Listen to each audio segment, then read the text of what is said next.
শুভ সকাল বন্ধুরা। তো তোমরা সকলে কেমন আছো? আশা করছি যে যেইখানে আছো খুব ভালো আছো আর সুস্থ আছো।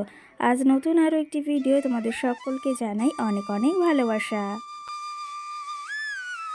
আজকে হলো বুধবার আর এখন কিন্তু ঘড়ি কাটাতে সময় হয়েছে ওই সকাল 6টা। তো আজকের ব্লগটি আমি সকাল 6টা থেকেই শুরু করছি তোমাদেরকে সাথে নিয়ে। আশা করি আজকের ব্লগটি তোমাদের খুব খুব ভালো লাগবে। আজকে সকালে যদিও ঘুম থেকে উঠেছি একটু তাড়াতাড়ি বলতে ওই 5টার দিকে। তো ঘুম থেকে উঠে এই যে যথারীতি ঘরের একটু কাজ ছিল সেগুলো সেরে নিয়েছি। আর সকাল সকাল না রান্নাটাও বসিয়েছি, কারণ ওই যে এখন আবার একটা ডিউটিও হয়েছে। তো সেই ক্ষেত্রে সকাল সকাল রান্নাটাও বসিয়েছি। এই যে কালকে তোমাদের দাদাভাই বাজার থেকে কিছু সবজি এনেছিল, সেগুলো না তোমাদের সঙ্গে আর শেয়ার করাই হয়নি। ভাবলাম তোমাদের সঙ্গে সকাল সকাল এগুলো শেয়ার করে ফেলি আর এইগুলো জায়গা মতো সব গুছিয়ে রাখি। কি জানো তো, সবজিগুলো বাইরে থাকলে আবার যে প্রচণ্ড গরম পড়েছে এগুলো আবার ওই যে শুকিয়ে যাবে। তার জন্য ঝুড়িতে করে ঘরে নিয়ে গিয়ে ফ্রিজেও রেখে দেব। আর কতই না লেবু এনেছে দেখো, তোমাদের দাদাভাই না লেবু খেতে ভীষণই ভালোবাসে। মানে কি বলবো, সিদ্ধ ভাতের সঙ্গে লেবু দিলেও না ওর বেশ ভালো হয়। তো সেই ক্ষেত্রে এক গাদা লেবুও নিয়ে এসেছে আর ঘরে না অনেক লেবু রয়েছে। তো সেই ক্ষেত্রে আমি বলছিলাম যে এত লেবু এনে কি করবে, তো বলছিল খাওয়ার জন্য। এদিকে ভাতটা তো আগেই বসিয়েছি, কিন্তু চালটা দেওয়া হয়নি। চালটা ওই যে ধুয়ে রেখেছিলাম, একটু ভিজিয়ে রেখেছি। কি জানো তো, চালটা যদি একটু ভিজিয়ে রাখি তাহলে ওই যে ভাতটা হতেও না বেশিটা সময় লাগে না, সেক্ষেত্রে তাড়াতাড়ি হয়ে যায়। আর এদিকে চালে না মানে এই যে ভাতের হাঁড়িতে অনেকটা জল বেশি দেওয়া হয়ে গেছে। তো সেক্ষেত্রে জলটা পড়ে যাচ্ছিল জন্য একটু কমিয়ে রাখলাম আর চালগুলো কিন্তু এই যে দিয়ে দিলাম। সাইডে কিন্তু গ্যাসেও ভাতটা বসিয়ে দিয়ে এসেছি। আর আজকে রান্না করব কাঁচকলা দিয়ে আলু দিয়ে একটা মাছ দিয়ে তরকারি। তেলাপিয়া মাছ এনেছিল আগের দিন, সেগুলোই রয়েছে। তো ভাবলাম সেগুলো দিয়েই তরকারি করা যাক। আর সঙ্গে ভেবেছি একটা কিছু ভাজা করব। কি জানো তো, এই গরমে না বেশি কিছু রান্না করতেও মন চাইছে না। তো তার জন্য আজকে দুটো জিনিসই রান্না করব।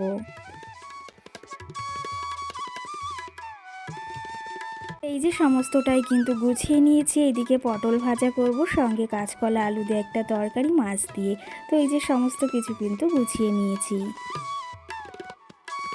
এখন যেহেতু অনেকটাই সকাল, মাম্মাম সোনাও কিন্তু ঘুম থেকে ওঠেনি। আর তোমাদের দাদাভাই বলেছে সকাল 6টার সময় ডেকে দিতে, কিন্তু ওই ডাকতে ডাকতে না মানে 8টাই বেজে যায়, মাঝে মাঝে 7টাও বেজে যায়। উঠতে আর ওর মন চায় না। তো সেই ক্ষেত্রে আজকেও ডেকেছি 6টার সময়, এখন ওই যে 6টার বেশি বাজে। তো সেক্ষেত্রে কিন্তু এখনও ওঠেনি। আর ভাবলাম আমার তো বসে থাকলে হবে না, আমারও যেহেতু কাজগুলো করতে হবে, সেহেতু চটপট করে এদিকে রান্নাটাও সেরে নিচ্ছি।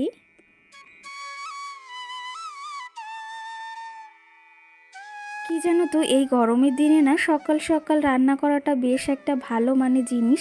আর কি জানো তো, ওই যে একটু বেলা হলে রান্না করতে কিন্তু ভীষণই কষ্ট হয়ে যায়। তো সেই ক্ষেত্রে এ কটা দিন সকালবেলা রান্না করছি, তাতে কিন্তু অনেকটাই শান্তি অনুভব হয়। আর সারাটা কিন্তু অনেকটাই বিশ্রাম পাওয়া যায়। কি জানো তো, একটু যদি আমরা বুদ্ধি খাটিয়ে সংসারটাকে চালাই এমনভাবে, তাহলে কিন্তু নিজেদেরও কষ্টটা কম হয় আর হাতে কিন্তু অনেকটাও সময় পাওয়া যায়।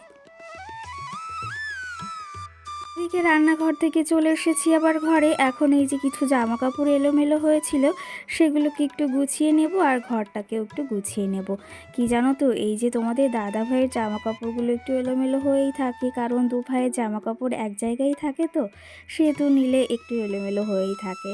তো তার জন্য সেগুলো গুছিয়ে নিলাম। আর কি জানো তো, আবার নাইটিটা না পেছন দিক থেকে একটু খুলে গেছে, সেটা না আমি খেয়াল করিনি। আর তোমরা কিন্তু এতে কিছু মনে করো না। অবশ্যই নাইটিটা মনে হচ্ছে এখন যদি পাল্টে নিতাম, যদিও দেখিনি, কিন্তু এই যে তোমাদের সঙ্গে এডিট করার সময় না সেটা দেখলাম। রান্নাটা কিন্তু ওইদিকে বসিয়ে দিয়ে এসেছি আর এইদিকে টুকটুক করে ঘরের কাজগুলো না সেরে নেব। কি জানো তো, এই রান্না করতে করতে একটু ঘরের কাজ যদিও সেরে নিই, তাহলে ওই যে ঘরের কাজগুলো হয়ে যাবে, এই ফাঁকে রান্নাটাও হয়ে যাবে। যেহেতু সমস্ত কিছু আগে থেকেই গুছিয়ে নিয়েছিলাম রান্নাঘরে, সেহেতু আর রান্নাঘরে বেশিটা সময় থাকতেও হচ্ছে না কিন্তু। সংসারের কাজগুলো যদি আমরা এমনভাবে বুদ্ধি খাটিয়ে করি না, তাহলে অনেকটা ওই যে সময়ও বাঁচে, অনেকটা বিশ্রামও পাই, আর কিন্তু এতে বেশ ভালো উপকার হয়। তো যাই হোক, এই যে সকাল সকাল ওই যে রান্নাটাও বসিয়ে দিয়েছি, আর এইদিকে এই যে টুকটুক করে ঘরের কাজগুলোও সেরে নিচ্ছি। আবার মাম্মাম সোনাকে এরপরে ওঠাতে হবে, আমারও স্নান রয়েছে, মাম্মাম সোনাকে আবার রেডি করতে হবে, অনেক কাজই রয়েছে। তার জন্য ভাবলাম সকাল সকাল এই কাজগুলো না সেরে নিই। চলো তবে এদিকে এই যে টেবিলটা পরিষ্কার করতে করতে ঘরটাকে সুন্দর করে গোছাতে গোছাতে তোমাদের কিছু সুন্দর সুন্দর কমেন্টেরও না আজকে রিপ্লাই দেওয়ার আছে। কালকের ভিডিওতে শম্পা নামে একটা দিদি ভাই বা বোন আমাকে কমেন্ট করেছে, তোমার ভিডিও দেখার জন্য কিন্তু এতক্ষণ ওয়েট করেছিলাম। তো সেই ক্ষেত্রে সেই দিদি ভাই বা বোনকে অসংখ্য ধন্যবাদ যে কেউ আমার ভিডিও দেখার জন্য ওয়েট করেছিল বা অপেক্ষা করেছিল। তো কি জানো তো, তোমাদের এই কথাগুলো শুনতে কিন্তু ভীষণ ভালো লাগে, আর তোমাদের এই কমেন্টগুলোর জন্য কিন্তু ভিডিও করতে আরও ভীষণই ইচ্ছা করে। আগের দিনের ভিডিওতে হ্যাপি উইথ পূজা নামে একজন আমাকে কমেন্ট করেছে, দিদিভাই তোমার আগের চ্যানেলের নাম কি? তো আমার আগের চ্যানেলের নাম হচ্ছে শুক্লার শর্টস। তো সেখানে শর্ট ভিডিওই এখন ছাড়া হয়, আর ব্লগ ওখানে ছাড়া হয় না, যেহেতু এখানে ছাড়া হয় ওখানে আর হয় না। তো সেই ক্ষেত্রে ওখানে কিন্তু শর্টটাই ছাড়া হচ্ছে।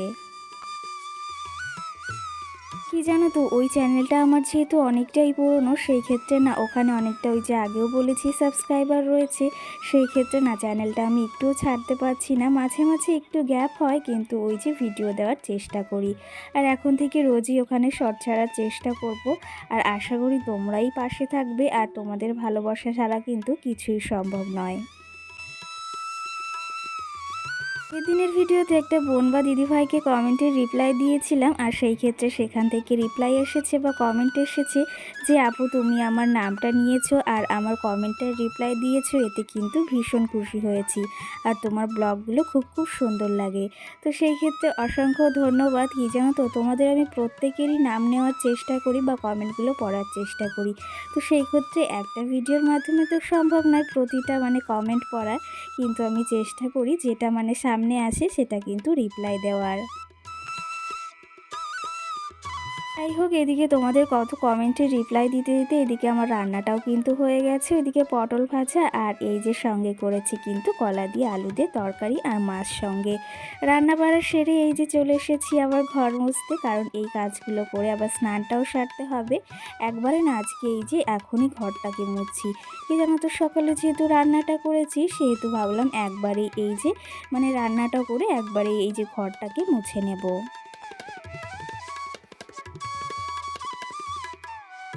জানো তো, এমন একটা অভ্যাস হয়ে দাঁড়িয়েছে, রোজ জানো তো এই ঘরটাও যদি না মুছি, বারান্দাটা আর সিঁড়িটা যদি না মুছি, গায়ের ভেতরটা কেমন একটা করে। তো সেই ক্ষেত্রে সিঁড়িটাও মুছে নিয়েছি, আর আমার এই যে মানি প্লান্ট গাছগুলো এখন একটু জল দিয়ে নেব। আর এর সম্বন্ধেও একটা কমেন্টও এসেছে, সেই কমেন্টটারও আজকে কিন্তু রিপ্লাই দেওয়ার আছে। অঙ্কিতা নামে একটা দিদিভাই বা বোন আমাকে কমেন্ট করেছে যে তুমি এই মানি প্লান্ট গাছগুলো কি পিরিয়ডের সময়ও ধরো? তো সেই ক্ষেত্রে সেই বোন বা দিদিকেই বলতে চাই, হ্যাঁ আমি সবসময় কিন্তু এই গাছগুলো টেক কেয়ার করি, সবসময় কিন্তু যত্ন নিই।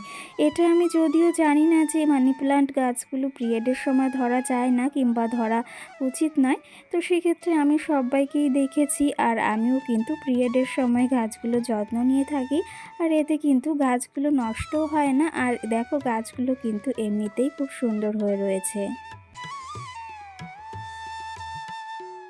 জানো তো, অনেকে অনেক ধরনের কথা বলে, কিন্তু আমি এখনও শুনিনি যে পিরিয়ডের সময় এই গাছগুলোকে ধরা যায় না।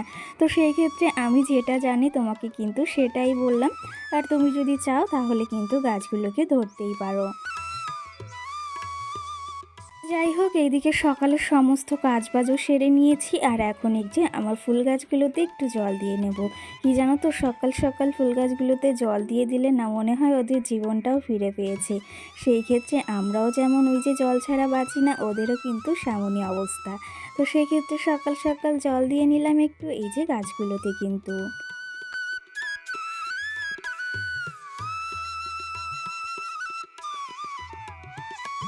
এই যে দেখো, আমার জবা ফুল গাছে কি সুন্দর একটা আজকে পিঙ্ক কালারের জবা ফুল ফুটেছে।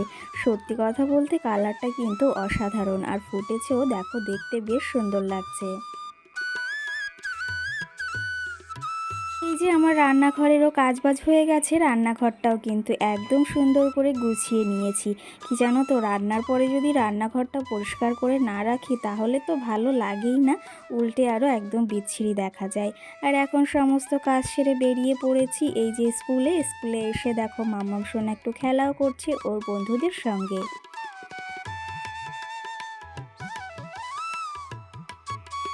মামাম সোনাকে না ওই 9টার দিকেই নিয়ে আসি, কারণ ও এখনও অনেকটাই ছোট। ম্যাম বলেছে যে 9টার দিকে নিয়ে আসবে, 1 ঘন্টা থাকবে।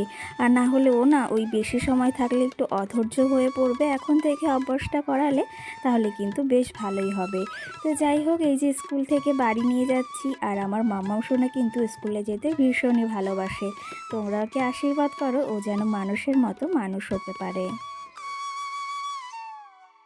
এর মাঝে বেশ খানিকটা সময় পেরিয়ে গিয়েছে, এখন বিকালে দেখো আকাশের ওয়েদারটা কিন্তু বেশ ভালো ছিল। আর এদিকে তোমাদের দাদাভাই না আজকে একটু কাজ থেকে বাড়িতেও এসেছে, বলল ওই যে একটু ম্যাগি রান্না করে দিতে, আর সঙ্গে চিংড়ি মাছ এনেছে আর কিছু বাজারও এনেছে, সেগুলোকে গুছিয়ে রাখবো আর এর ফাঁকে এই যে ম্যাগিটাকেও রান্না করে নেব। কিন্তু আমি এই 4 প্যাকেট ম্যাগি এখন রান্না করব, তোমাদের দাদাভাই খাবে, মাম্মামকে একটু দেব, ও ভীষণ ভালোবাসে। আগে না প্রায়ই দিতাম, কিন্তু এখন ওকে ম্যাগিটা দেওয়াই হয় না। তো সেই ক্ষেত্রে আমরা খাবো, ও তাকিয়ে থাকবে, শুধু শুধু ওকে একটু দেওয়া হবে। তো যাই হোক, ম্যাগিটা এখন রান্না করি। আর চলো এইদিকে রান্না করতে করতে ঘরেরও কিছু কাজ রয়েছে, সেগুলো একটু সেরে আসি। যাই হোক, আজকের ভিডিওতে তোমাদের কিছু হলেও কমেন্টে রিপ্লাই দিতে পেরেছি। আর যদি কেউর কিছু জানার থাকে অবশ্যই কিন্তু কমেন্ট করে আমার কাছে জানতে পারো, যদি আমার সেই জিনিসটা জানা থাকে। তো চলো তবে এদিকে ম্যাগিটাও হয়ে গেছে, এখন নামিয়ে নেব। আর দেখতে কিন্তু ভীষণই সুন্দর লাগছে। এই যে আজকে সন্ধ্যাবেলা আমাদের খাওয়া হচ্ছে ম্যাগি। কি জানো তো, বাইরের খাবারটা এখন অতটা খাওয়াও হয় না। আগে না প্রায় সন্ধ্যার সময় না বাইরের খাবারটা খেতাম, বিশেষ করে চাউমিনটা বাইরের। তো সেই ক্ষেত্রে এখন তো বাড়িতে বানিয়ে খাই, এখন আর বাইরেরটা খাই না।